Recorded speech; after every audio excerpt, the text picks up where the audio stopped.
Hi అండి. Welcome back to our channel. Videos అయితే చాలా లేట్‌గా అప్‌లోడ్ చేశాను కదా!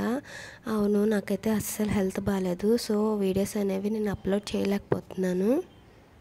ఈరోజు నేను మటన్ గ్రేవీ కర్రీ చేస్తున్నాననమాట.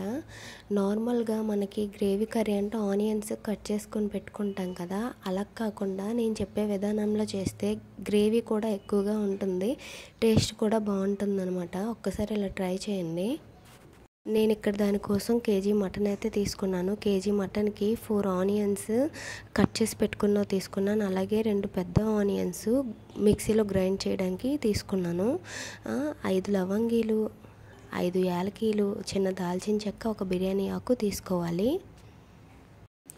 ముందుగా ఒక 4.5 టీ స్పూన్ల ఆయిల్ వేయండి. ఆయిల్ అయితే ఎక్కువ వేస్తేనే టేస్ట్‌గా ఉంటదనమాట. కొంచెం ఆయిల్ వేసామంటే అంత టేస్టే ఉండదు. ఆయిల్ బాగా మరగనిచ్చాక లవంగీలు, యాలకీలు, దాల్చిన చెక్క, అలాగే బిర్యానీ ఆకు, కట్ చేసి పెట్టుకున్న ఆనియన్ ముక్కలు బాగా ఫ్రై చేసుకోవాలి. మీరు యాడ్ చేసుకోవాలనుకుంటే పచ్చిమిర్చి కూడా యాడ్ చేసుకోవచ్చు అనమాట. మేము ఎక్కువగా కారం తినం కాబట్టి మేము ఒక 2 టీ స్పూన్ కారం అయితే వేసుకున్నాను నేను అంతేని. మీకు ఇంకా కారం కావాలనంటే మీరైతే పచ్చిమిర్చి యాడ్ చేసుకోవచ్చు. ఇక్కడ ఆనియన్స్ అనేవి బాగా వేగిన తర్వాత కొంచెం అల్లం వెల్లుల్లి పేస్ట్ తీసుకొని ఫ్రై చేయాలి. మంచిగా కడిగి పెట్టుకున్న మటన్ అయితే ఇప్పుడు వేసుకొని దానిలో కొంచెం సాల్ట్, అలాగే కొంచెం పసుపు వేసి బాగా ఫ్రై చేయాలి.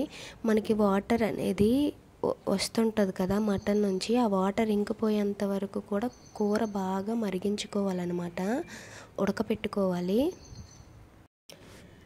వాటర్ అంతా ఇంకిపోయిన తర్వాత ఇప్పుడు ముందుగా మనం గ్రైండ్ చేసి పెట్టుకున్న ఆనియన్ పేస్ట్ని అయితే తీసుకొని కలుపుకోవాలన్నమాట మటన్లో.